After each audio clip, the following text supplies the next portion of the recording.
Bonjour à tous, merci d'être venus.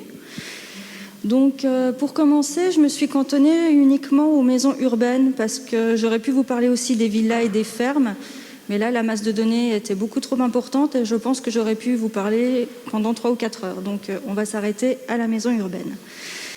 Quand on parle de maison romaine, c'est la maison pompéienne.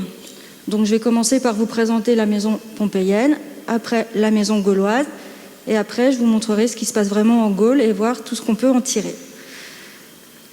Donc voici une maquette de la ville de Rome. Donc c'est une maquette au IVe siècle, mais ça vous donne quand même une idée assez précise de la densité de la ville. D'autres plans de ville romaine, donc vous avez Herculanum à côté de Pompéi, sa petite sœur un petit peu moins connue, et Arles, donc dans le sud de la France, qui est déjà romanisé au moment où le nord de la Gaule est encore occupé par des provinces gauloises. Donc voilà, la maison idéale pompéienne. Donc la première, la maison du faune, avec un plan canonique qui fait une surface au sol de 3000 m².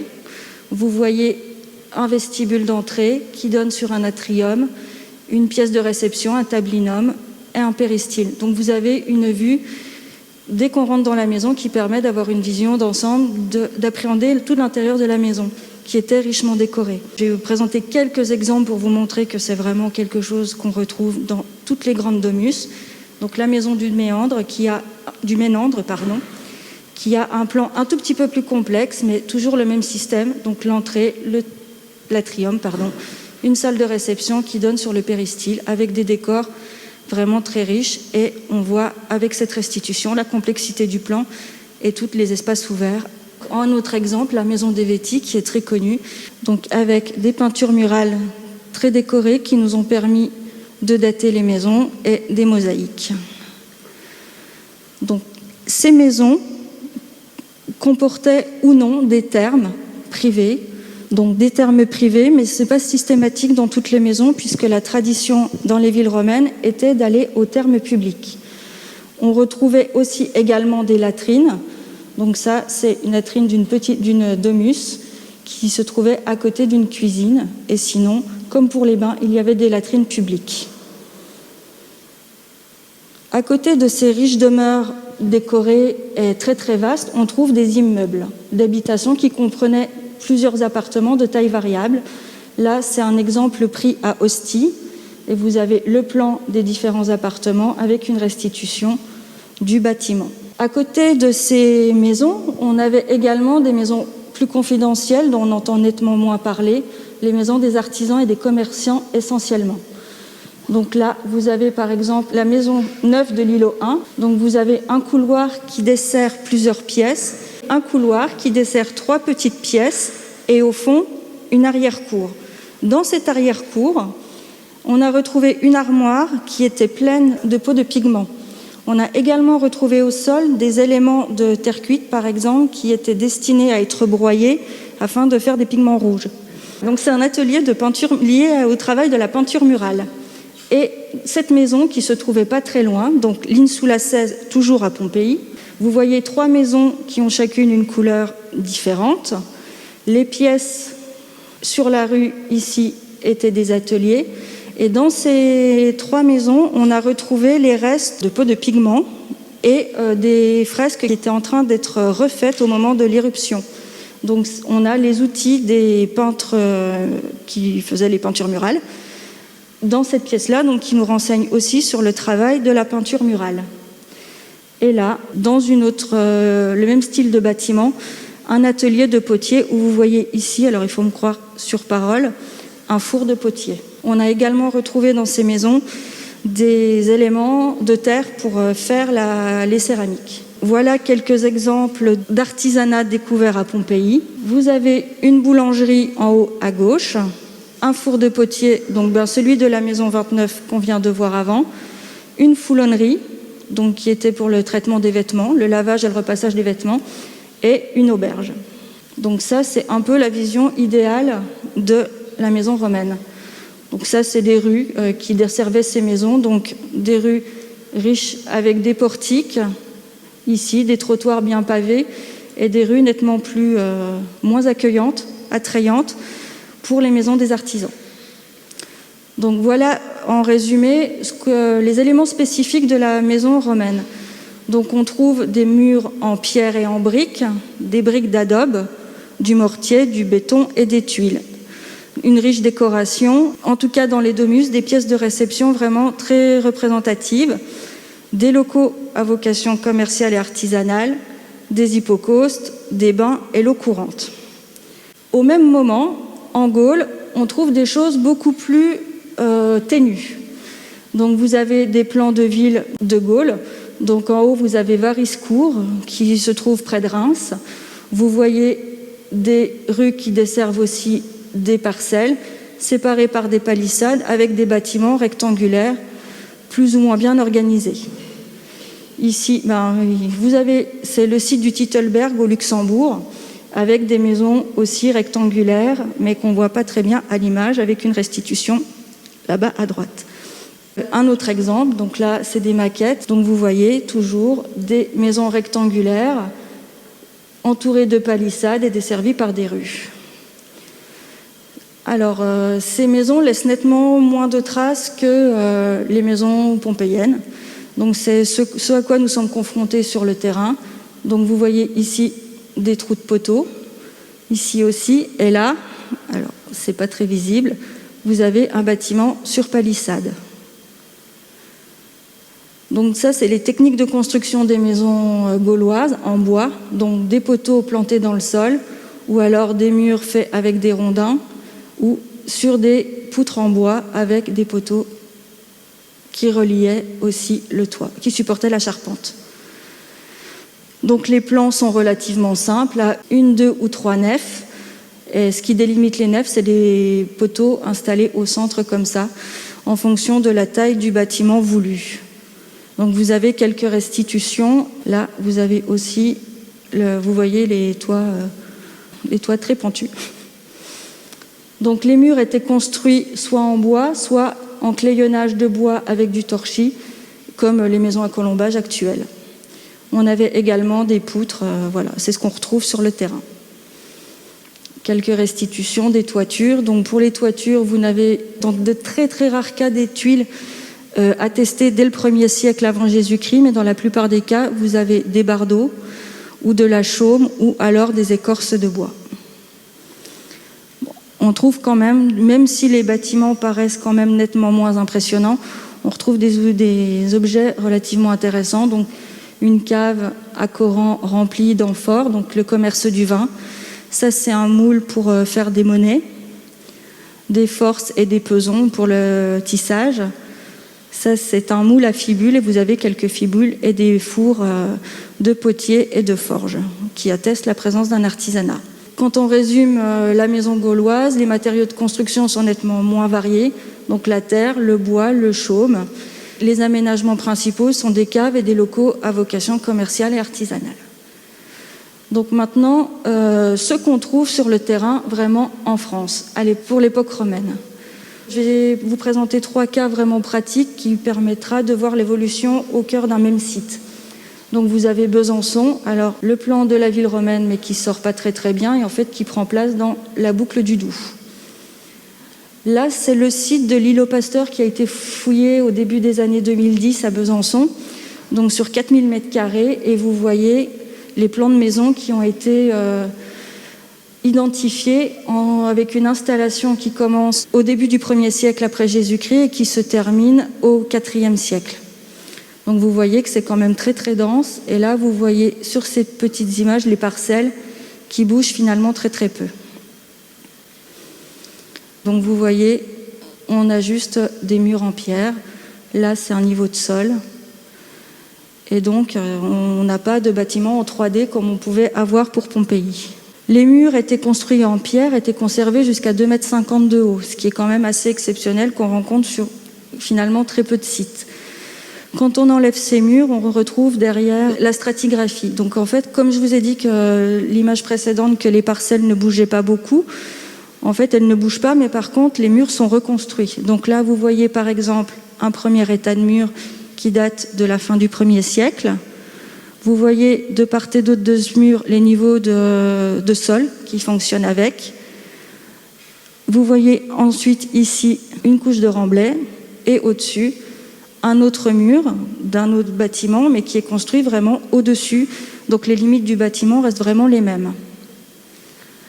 La densité des murs est aussi visible ici. Vous avez un mur ici qui vient couper ce mur-là qui a 30 ans de moins à peu près. L'avantage d'avoir des élévations aussi bien conservées, c'est que nous avons l'emplacement des portes, ce qui reste finalement relativement rare puisque les sites sont vraiment très arasés la plupart du temps. Mais les murs n'étaient pas exclusivement construits en pierre, en tout cas pas sur toute leur élévation.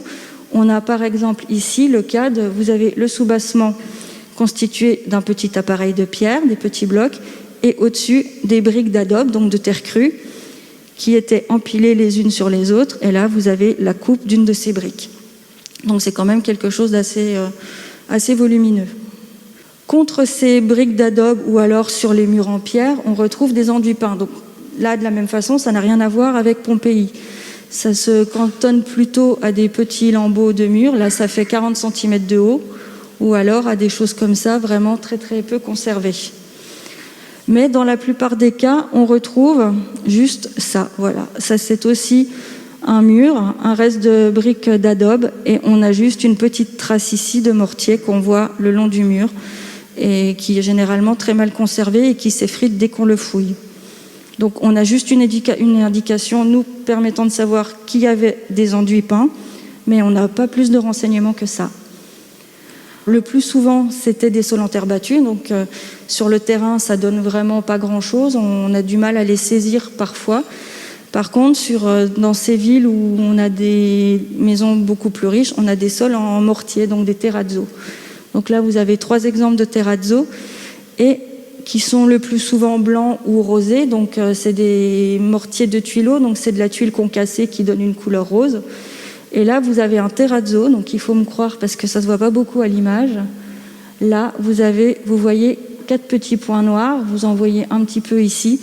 Donc c'est des tesselles qui étaient disposées de façon régulière pour faire un petit décor. Voilà. On a aussi de nombreuses structures de combustion, donc beaucoup de foyers construits en tuiles. Et là, vous avez un four qui fonctionnait avec un hypocauste qui était très très mal conservé. Donc il reste que l'endroit où on pouvait faire le feu pour le chauffer. Vous voyez l'hypocauste, vous voyez les pilettes juste ici. On a aussi des traces d'artisanat sur ce site, donc on avait notamment des fumoirs à viande. Donc je vous ai mis une restitution pour mieux comprendre le fonctionnement. Donc ce petit canal-là que vous voyez se trouve ici. Donc c'est là que circulait l'air chaud. Le feu était fait ici, la viande était mise dans cette partie-là et ça permettait de sécher et de fumer la viande. Dans ce site, nous avons aussi des caves qui apparaissent dès le 1er siècle et des petits celliers construits en pierre et creusés dans le sol.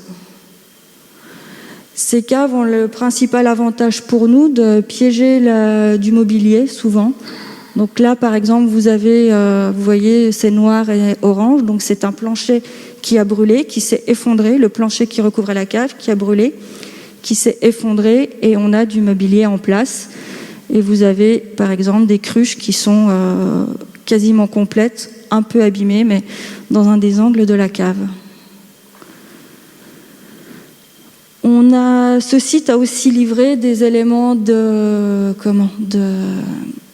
meubles, qui sont relativement rares. Donc là, vous avez par exemple un plateau de table en pierre, en calcaire, qui est brûlé et qu'on a retrouvé, pareil, sur un plancher brûlé.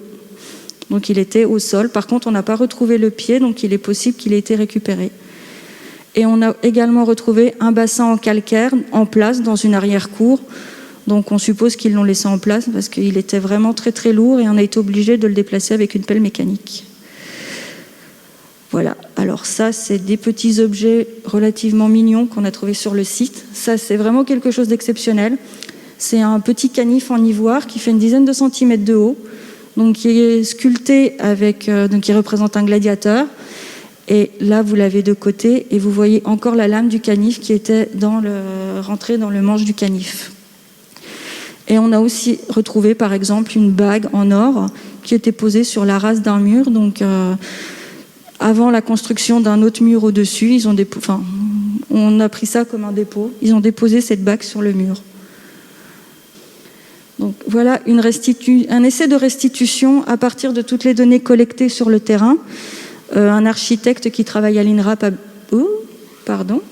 à Besançon, Christophe Gaston, j'arriverai pas à voir l'image d'avant, bon, tant pis, a réalisé une restitution des maisons. Donc là, vous voyez au cours du 1er siècle, donc vous voyez que c'est vraiment très dense et que les plans, par contre, sont pas très réguliers. C'est le moindre espace est occupé et les maisons sont vraiment enchevêtrées les unes dans les autres. Et au 2e siècle, c'est le même endroit, c'est encore plus densément occupé. Et vous voyez par exemple le bassin que je vous ai montré restitué dans une des cours. Alors là, je vais passer vite. C'est une autre fouille de Besançon qui juste le plan pour vous montrer comment le quartier évolue. Donc vous avez, avant la conquête, des maisons en terre et en bois qui sont disposées le long d'un axe.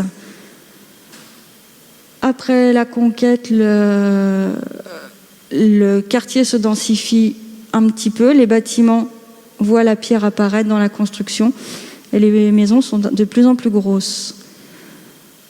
Peu de temps après, 20 ans après, on voit des bâtiments construits, en tout cas des soubassements en pierre, des portiques sur rue et des bâtiments avec des cours intérieures. Donc là, la même chose, ça continue d'évoluer. Et voilà. Donc, je vous présente rapidement le cas d'Amiens. Donc là, je vais vous présenter que des plans également parce que au niveau des données, c'est des murs en pierre, c'est des sols en terrazzo et des foyers, c'est la même chose. Donc voilà une vue d'Amiens avec des rues parallèles et perpendiculaires, avec le forum au centre de la ville. Donc ça, c'est la fouille du palais des sports qui a été faite dans les années 90.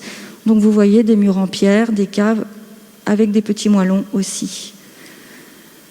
Donc, je ne sais pas comment ça sort. En tout cas, c'est la première moitié du 1er siècle. Vous voyez une petite rue. La rue qui permet de distribuer les différentes parcelles. Des parcelles séparées par des palissades avec des petits bâtiments en bois rectangulaires. Donc, voilà un essai de restitution des maquettes. Ça parle un peu plus peut-être. Le plan de la deuxième moitié du 1er siècle. Donc, vous voyez des maisons qui sont plus grosses, avec des... Voilà, la restitution parlera plus aussi, avec des cours à péristyle. Mais le terrain n'est pas encore complètement densément occupé, puisque vous avez encore des espaces vides, avec une petite maison en bois qui subsiste encore.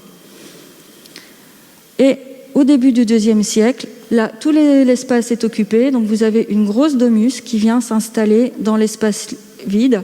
Donc avec une entrée, vous avez une petite cour ici, un atrium et qui donne dans le péristyle.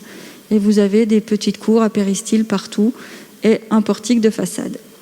Ça continue d'évoluer. Les limites de parcelles restent les mêmes. Les seuls réaménagements qu'on voit sont à l'intérieur des maisons. Donc là, je vais vous présenter une petite agglomération. Donc c'est ce qu'on appelait encore il n'y a pas longtemps des agglomérations secondaires. Mais c'est des agglomérations qui n'ont rien de secondaire en fait, qui peuvent occuper des surfaces allant jusqu'à 80 hectares et qui comportent aussi une parure monumentale comme les capitales de cité. Donc ça, c'est le cas de Bliesbruck. C'est une petite ville qui se trouve en Moselle, pas très très loin de Metz. Donc elle est fouillée depuis les années 80 par des fouilles programmées. Donc il y a des termes qui ont été mis au jour. Une grande rue qui traverse le site. Un quartier d'artisanat ici, quartier ouest, et un autre quartier d'artisanat, le quartier est. Donc c'est ce qu'on appelle un village-rue, donc vous comprenez pourquoi. La rue traverse le site, les bâtiments se développent de part et d'autre, et au moment où les villes se développent, il y a des rues parallèles et perpendiculaires qui viennent permettre l'agrandissement de la ville. Donc voilà le plan du quartier ouest. Donc vous voyez au 1er siècle, milieu du 1er siècle, les parcelles sont mises en place. Ce sont des bâtiments en terre et en bois.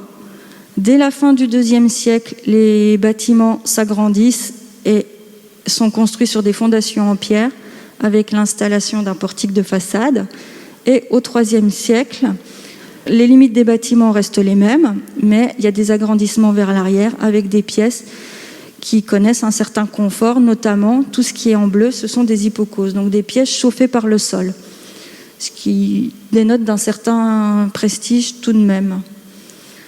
Donc voilà à quoi ça ressemble sur le terrain. Donc ça, c'est la voie. Donc on est loin des rues de Pompéi pavées avec des trottoirs. C'est des couches de cailloux tassés avec le portique de rue qui se trouve ici. Donc voilà une vue depuis le portique, et ça c'est une restitution pour montrer que les boutiques s'ouvraient directement sur cet espace et permettaient un cheminement à l'abri. Donc voilà à quoi ça ressemble. Donc on a des soubassements en pierre et des caves complètement maçonnées. Alors, je suis désolée pour la qualité de cette image, mais on sait que le premier état de construction était en bois, puisqu'on a fait un sondage dans une des pièces et qu'on a trouvé des restes de murs en bois qui avaient brûlé. Donc on a retrouvé des murs calcinés et des planchers calcinés. Donc les sols étaient en terre battue dans la majorité des espaces, et notamment dans les locaux à vocation artisanale et commerciale, ce qui était beaucoup plus pratique à entretenir a priori. Et on trouve par contre des sols en béton sur les hypocaustes, de fait, au-dessus des pilettes. Vous aviez une pièce rectangulaire comme ça et un foyer aménagé ici. Donc là, c'est cette pièce-là. Vous voyez la petite ouverture là. Le feu était là et en fait, l'air chaud circulait dans la pièce, sous le sol en béton, et chauffait la pièce par le sol. Et là, vous voyez, alors c'est pas très visible dans le mur, vous voyez là par exemple, il y a des trous. Ce sont des briques creuses et en fait qui étaient aménagées à partir d'ici, et l'air chaud pouvait remonter dans ces briques creuses qui étaient installées dans les murs. Donc c'était des pièces chauffées vraiment, et dans une région comme Bliesbruck, c'est vraiment des pièces de chauffage. À Rome, en tout cas, c'était utilisé quasiment exclusivement pour les bains, dans les thermes, pour les pièces chaudes. Voilà. Et en Gaule, ils l'ont détourné, en tout cas, surtout dans des régions comme le nord de la Moselle, pour chauffer les pièces l'hiver. Voilà. Voilà quelques objets qui ont été trouvés à Bliesbruck. Donc voilà, une tuile estampillée, des petites casseroles et des petits objets en os, des clés, voilà, de la céramique. Donc là, ça ne ressort pas très bien, mais c'est un essai de restitution du quartier. Donc là, vous aviez la façade. Donc vous voyez le portique ici, un étage ici et la toiture. Et là, c'est en coupe et la façade arrière. Donc je vais vous montrer une restitution dessinée par Jean-Claude Golvin. Donc vous voyez la rue, le portique de façade et l'étage qui se développe au-dessus, et à l'arrière, chacun avait sa petite cour avec des puits. Et ça, c'est une restitution d'une cave romaine avec des aliments stockés. D'autres restitutions, toujours de Jean-Claude Golvin, pour un meunier ou un boulanger, le travail du minerai de fer un minerai quelconque, et une boulangerie. Voilà. Orbourvire, alors là, c'est beaucoup plus ténu, c'est moins impressionnant à voir, mais c'est tout aussi intéressant à interpréter. Donc là, vous voyez une photo aérienne du site. Alors comme ça, c'est pas transcendant. Vous voyez la voie qui traverse le site, et si vous regardez bien, vous voyez ici des petits aménagements. Donc, quand on relève toutes les structures de ce site, ça donne ça. Donc ça, c'est un plan masse de tous les vestiges qui ont été découverts. C'est un quartier Orbourvire est une petite agglomération de 60 hectares qui se trouve à côté de Colmar. Donc là, on est en périphérie de la ville et on le voit parce que vous avez encore un bâtiment ici. Et ensuite, il y a juste le côté ouest de la voie qui était occupé. Donc là, on a juste isolé les vestiges de bâtiments et de parcelles. Donc ça se présente. Il y aura des images après pour voir sous quelle forme ça se présente. Donc on interprète le bâtiment de cette façon-là, en voyant les alignements de matériaux. À l'arrière, une palissade qui fermait les parcelles et les limites de parcelles. Et là, ce sont tous les aménagements qui ont été vus. Donc en orange, vous avez tous les foyers, en bleu, les puits, et en gris, les latrines. Donc là, c'est la voie qui traverse le site, donc une voie en galets. Donc là, vous avez le petit fragment, très très petit, bien conservé, donc bien damé, induré. et ça se présente voilà, sur une voie avec des fossés bordiers. Et voilà à quoi les murs ressemblent. Donc c'est loin de Pompéi. Donc vous voyez des alignements de cailloux, là aussi et là aussi. Donc ce sont les vestiges de murs, donc loin d'être construits totalement en pierre. Donc là vous avez par exemple un petit calage de poteaux, avec, il faut imaginer le poteau en bois ici, calé par des tuiles, des fragments de tuiles et des galets. Donc là vous avez des alignements de matériaux, on imagine dessus des sablières en bois, d'autres alignements de pierre.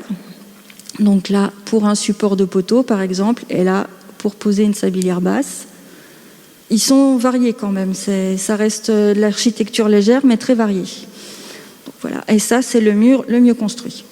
Donc voilà. Donc c'est un mur de façade en bloc de grès jaune.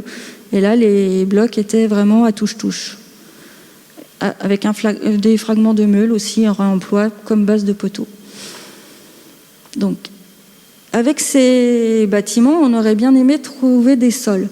Mais on est dans des limons bruns indéterminés, donc autant dire qu'on n'a rien repéré. Donc pour nous donner des éléments, on a fait des analyses micromorphologiques qui nous ont prouvé, qui ont attesté la présence de sols en terre battue et de restes de torchis de micro-restes de torchis dans les remblais. Donc on sait que les élévations étaient en terre et en bois et qu'il y avait des sols en terre battue. Donc voilà les deux exemples de sols conservés, donc c'est des sols de cour. Donc là vous avez un sol, on ne peut pas dire pavé, mais en tout cas avec des fragments de tuiles et des galets bien tassés et posés à plat. Et là, quelques cailloutis. Des structures de combustion également, donc vous voyez que les foyers n'ont pas grand-chose à voir avec ce qu'on peut trouver même à Besançon ou à Blisbruck. Donc celui-là était un des mieux conservés également, donc construit en galets et en tuiles. C'est autant à Pompéi, donc il y avait des latrines, l'eau courante, et pas de problème d'accès à l'eau. Autant dans ces petites agglomérations, il n'y a pas, et en tout cas, il n'y avait pas l'eau courante. Donc, on a construit des puits. Donc là, vous voyez qu'il y en avait 13 sur le site et des latrines. Donc voilà à quoi ressemblaient les puits. Donc à Orbourvire, ils ne sont pas très profonds parce que la nappe phréatique se trouvait à 1,20 m.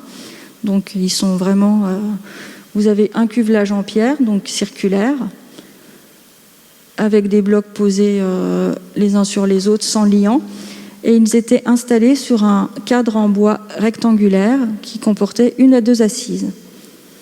Donc chaque parcelle avait 1 ou 2 ou 3 puits donc, qui ont été datés grâce au bois. Donc on connaît l'évolution d'utilisation des puits.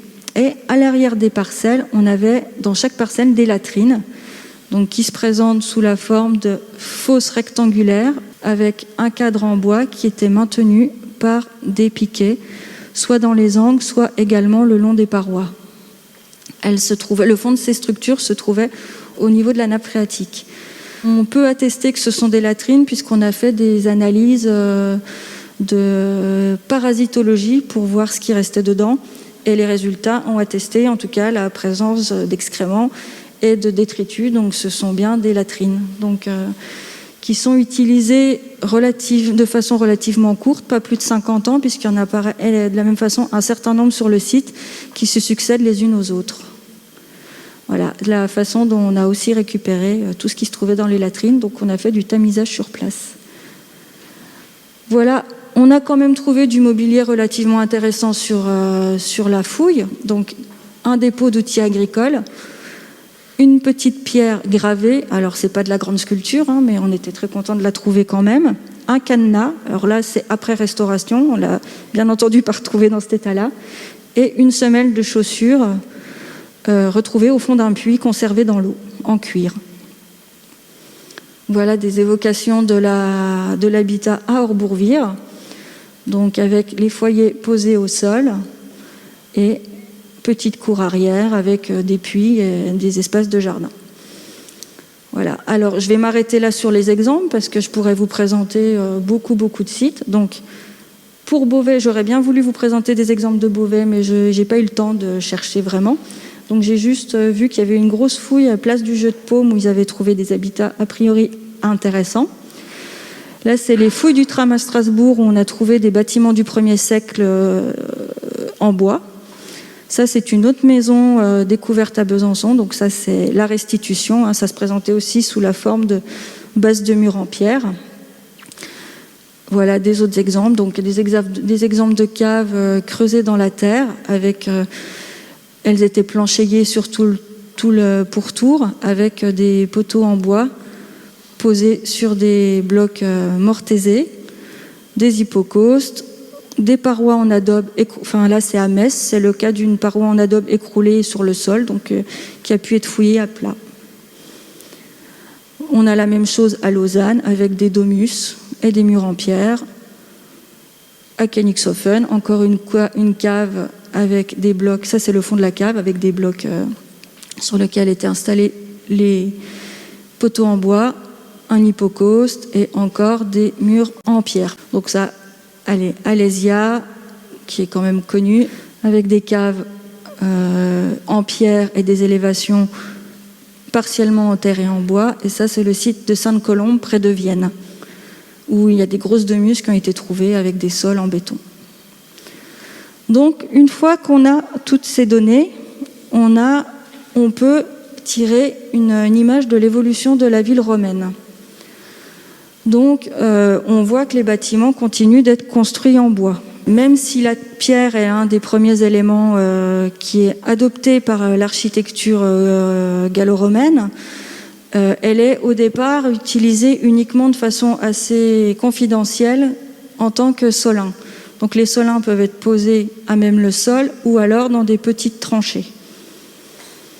Là, vous avez des évocations des techniques de construction, donc des poteaux en bois fichés dans le sol avec des parois en bois, des murs totalement en pierre avec des fondations et une élévation en pierre, et ce qu'on appelle des constructions mixtes avec des sablières basses posées sur des solins, des radiers en galets et une élévation en terre et en bois.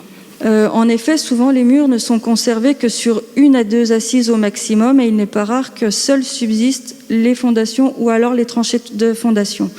Il est à ce moment-là difficile de savoir si l'élévation était en pierre, puisque tout a été récupéré.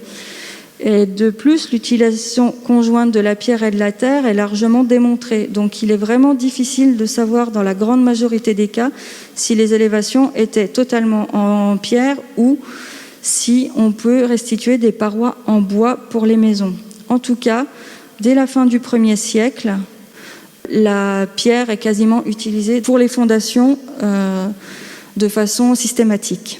Les sols ont également connu une amélioration notable avec l'apparition du béton et du mortier, qu'ils soient décorés ou non, mais à partir du 1er siècle après Jésus-Christ, le béton et le mortier se généralisent en Gaule, mais particulièrement dans les pièces domestiques ou alors de réception. Par contre, le recours au béton et au mortier n'induit pas forcément la disparition de la terre battue. Vous voyez que ça reste le matériau le plus fréquent, mais qu'on trouve dans toutes les catégories de maisons, que ce soit les maisons des artisans et des commerçants, comme les maisons de l'élite. Les données sur les sols sont un petit peu biaisées par le fait que dans beaucoup de cas, les bâtiments sont très arasés et on n'a pas forcément les niveaux de circulation. Donc c'est vrai qu'on restitue facilement des sols en terre battue, alors qu'en fait ils pouvaient être pavés, il pouvait y avoir des planchers ou alors de l'argile, de la craie pilée ou des cailloutis. En fait, mis à part les sols en béton et en mortier qui sont généralement conservés au moins de façon partielle, on ne peut pas certifier la nature des sols sur les bâtiments très arasés. Pour les matériaux utilisés dans les toitures, c'est la même chose. Quand on fait des statistiques, on peut restituer des tuiles, mais on trouve, puisqu'on trouve des fragments de tuiles partout, mais les tuiles étaient aussi régulièrement récupérées, mis à part dans quelques cas conservés dans des sites lacustres, comme à Oberwinterthur en Suisse. L'image, en tout cas pour les toitures, est relativement biaisée, donc on ne peut pas en tirer grand-chose. Les locaux à vocation économique sont complètement indissociables des maisons gallo-romaines, quel que soit leur standing. Mais on voit que c'était déjà le cas dans les maisons gauloises et aussi dans les maisons romaines. Chaque maison en conservait au moins un, quelle que soit la surface de la maison. La surface qu'il couvre au sol et la localisation est l'un des éléments principaux à prendre en compte pour les identifier. Ils sont en effet couramment présents à l'avant des maisons, en bordure de rue, et ils se présentent sous la forme de grandes halles qui ouvrent justement largement sur la rue.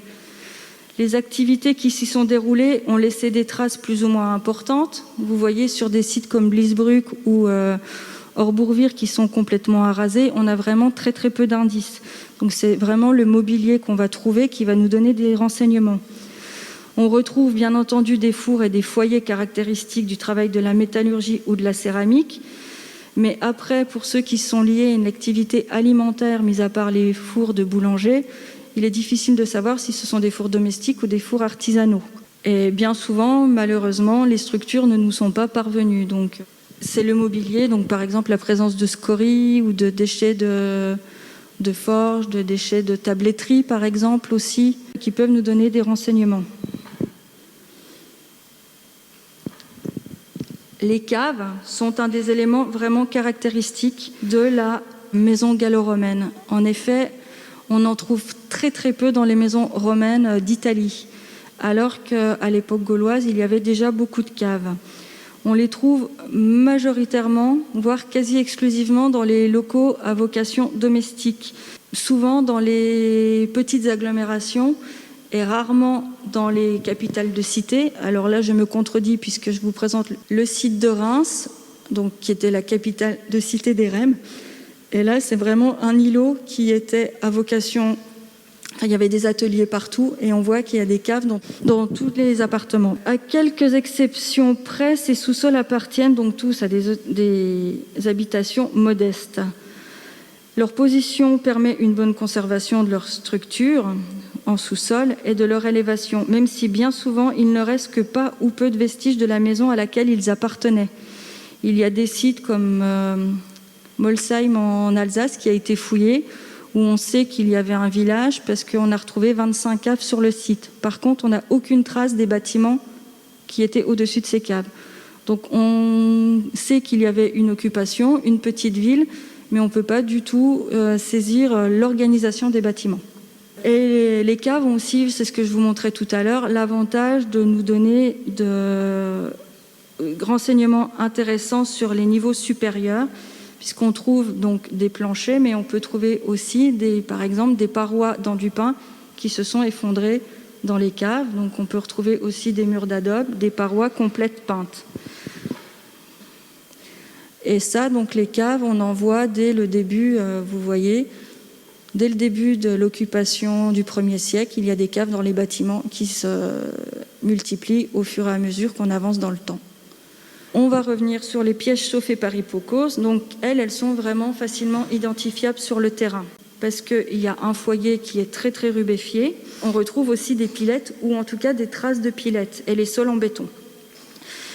Et ça, c'est vraiment considéré comme un marqueur de romanité au même titre que les différents espaces caractéristiques de la domus, même si on reste dans des maisons plus modestes.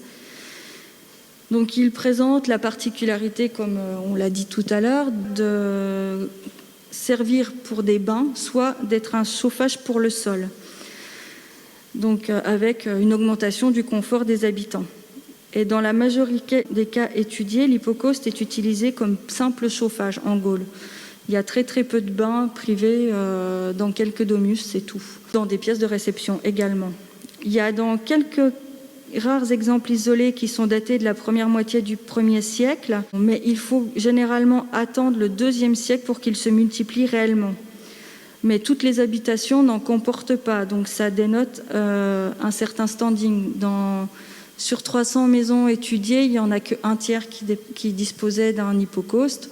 Donc on estime que ça devait avoir un coût et que ce sont les gens les plus aisés qui pouvaient en faire installer.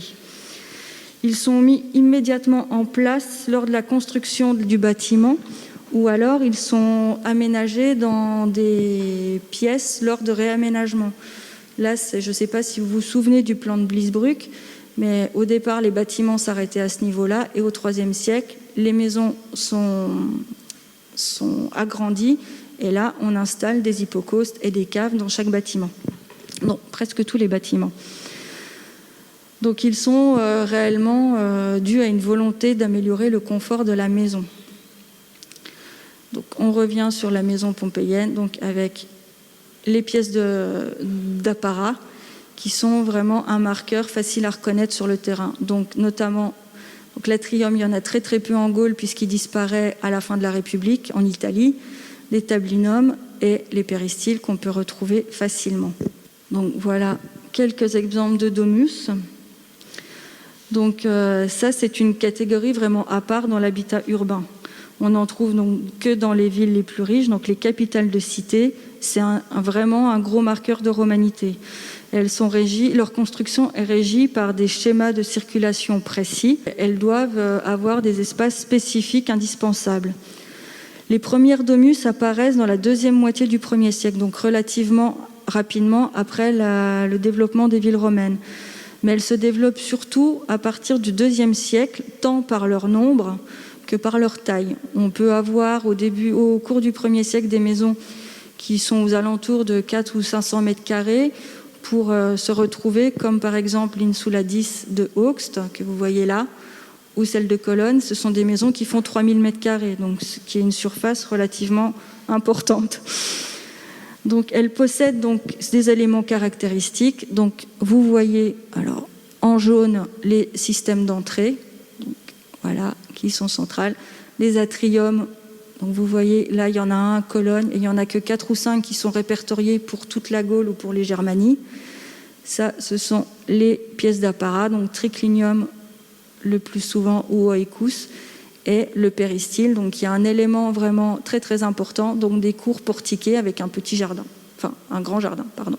Et ce sont des espaces que l'on peut déduire souvent par leur emplacement, parce que les vestiges ne sont pas forcément suffisamment importants pour pouvoir être identifiés. Par exemple, dans la domus de Cologne, cette pièce-là était complètement arasée, mais c'est son emplacement entre l'atrium et le péristyle dans l'axe de l'entrée qui permet de le restituer comme tablinum.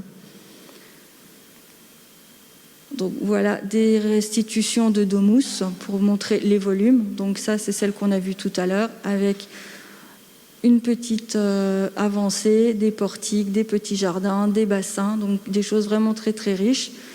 Et vous avez là par exemple, alors ça ressort pas très bien, c'est la coupe d'une des grandes salle qui se trouvait entre un atrium et un péristyle.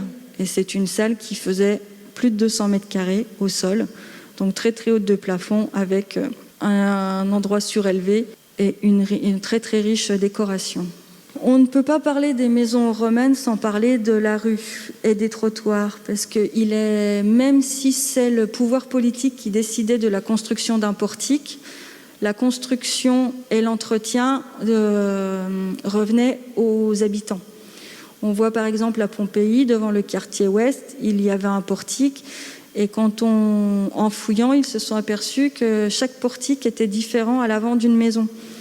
Ils n'évoluent pas de la même façon, il y en a qui utilisaient des piliers en pierre, d'autres qui utilisaient des piliers en bois. C'est à eux d'entretenir la portion de trottoir ou de portique devant chez eux.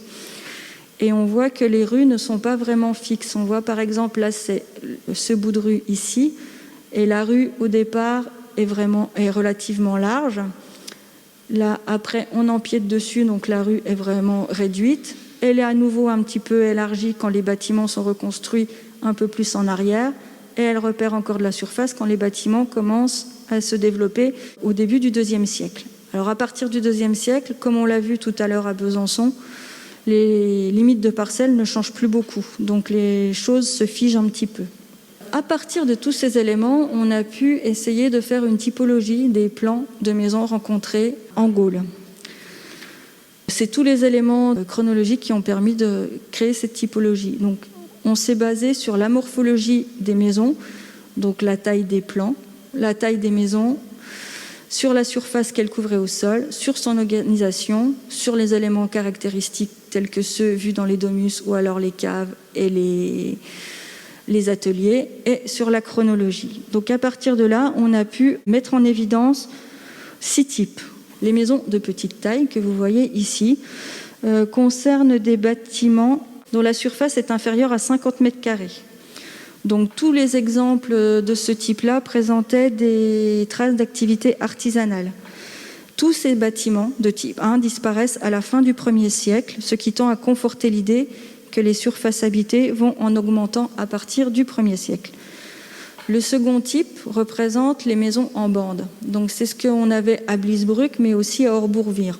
On en trouve aussi dans les grandes villes, mais de façon un peu moins fréquente. Donc ce sont des maisons dont la surface ne dépasse pas 300 mètres carrés, ce qui est quand même relativement important. C'est un type caractéristique des maisons des artisans et des commerçants. Elles sont présentes tout au long de la période romaine, dès le début du 1er siècle. Et les parcelles ne changent pas, mais par contre, elles subissent de nombreuses transformations internes au cours de leur durée de vie. On y note une forte persistance de l'utilisation du bois. Le troisième type, celui-là, ça correspond aux maisons qui sont organisées au cours d'une cour centrale. Donc en jaune, vous avez la cour. Dans ces cours, se tenaient des activités économiques. La majorité des surfaces de ces parcelles s'échelonnent entre 3 et 400 mètres carrés. Donc elles sont de la même surface que celles du type 2 des maisons en bande. Il y a quelques bâtiments de plus de 400 mètres carrés, mais ceux-là dénotent une certaine richesse des propriétaires. On a retrouvé des peintures murales assez riches qui attestent la présence de leur appartenance à des commerçants aisés. Le type 4, donc la petite ici, ce sont des maisons moyennes donc, qui se rapprochent du type 3, mais dont le plan est irrégulier. Elles présentent chacune un plan propre. C'est un peu en fait la case fourre-tout. Ça va jusqu'à, pareil, leur surface au sol va jusqu'à 400 mètres carrés. C'est notamment le cas de beaucoup de maisons qui ont été fouillées à Beaumont-sur-Oise, qui se trouvent pas très très loin d'ici, a priori. Le type 5, donc, qu'on a vu à Amiens, dans le quartier du Palais des Sports, des demeures assez riches, avec des péristyles, des cours portiquées, des espaces relativement riches, des mosaïques aussi, dont la superficie ne dépasse pas 2000 mètres carrés. Et le type 6, qu'on trouve que dans les capitales de cité, comme à Avenches ou à Amiens, ce sont des domus qui dépassent donc plus de 2000 mètres carrés et qui, pour la plus importante, qui était à Avenches, le palais de derrière la tour, faisait plus de 12 000 mètres carrés. Toutes ces données, on arrive à les collecter grâce à des tableaux comme ça, où on collecte toutes les données par site et on peut faire des phases d'apparition chronologiques. Voilà. Donc l'apport de les nouveautés romaines, on l'a vu, n'a en aucun cas conduit à la disparition des traditions gauloises qui persistent pendant toute l'Antiquité, mais les techniques locales ont évolué grâce à l'apport de ces nouveaux matériaux comme la pierre, le béton et les mortiers. Les périodes d'apparition des nouvelles techniques sont relativement homogènes d'un site à l'autre, même si elles ne sont pas parfaitement synchrones. Si la ville s'installe sur une capitale gauloise, la pierre apparaît dès la première moitié du 1er siècle. Pour les capitales, par exemple, ou les petites agglomérations créées ex nihilo, il faut attendre la deuxième moitié du 1er siècle pour voir l'apparition vraiment de la pierre et des bétons. Et sur tous les sites, on a vraiment une généralisation à partir du 2e siècle. La maison romaine ne ressemblait pas tout à fait à ça. Mais... Vous avez dit que parfois on trouvait des tuiles.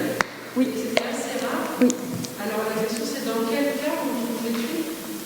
C'était dans des maisons de petite taille, construites en terre et en bois. Et c'est des cas assez exceptionnels. Il doit y en avoir 3 ou 4 dans le nord de la France. Et si vous m'aviez posé la question il y a 30 ans, eh bien, je vous aurais dit qu'il n'y avait pas de tuiles sur les maisons gauloises. C'est vraiment des découvertes. Alors, il n'est pas dit qu'on va faire des découvertes encore maintenant, mais après, la tuile est aussi un matériau relativement rare à ce moment-là, donc il n'est pas... On peut penser qu'elles ont été récupérées aussi, donc c'était peut-être un peu plus général. Après, quand vous voyez les sites comme ils sont râpés, Globalement, les pierres étaient récupérées, les tuiles étaient récupérées, donc c'est un état de la recherche, mais il n'est pas dit que l'image soit pas biaisée en tout cas. Cadastre qui nous soit parvenu, on ne sait pas, mais les villes gauloises, les oppidums, donc les capitales de cités gauloises, étaient déjà relativement structurées. Si vous voyez un site comme Bibracte, je ne sais pas si vous connaissez, en Bourgogne, le Mont-Beuvray, qui est vraiment une grosse capitale gauloise, une grosse ville, avec des domus dès le 1er siècle aussi très précoces. Les quartiers étaient vraiment structurés, donc il y avait l'installation des quartiers était réfléchie au niveau de l'administration. Donc après, savoir qui ne sont pas forcément parvenus, c'est le problème avec l'archéologie. Mais il y a quand même des plans préconçus et réfléchis. C'est pas, ils ne posent pas leur maison n'importe où ça leur plaît. Pardon ? Oui, sur les gros sites, les gros oppidums, on sait qu'il y a vraiment une parcellisation qui est réfléchie. Et après, on s'installe dans la parcelle un peu comme on veut.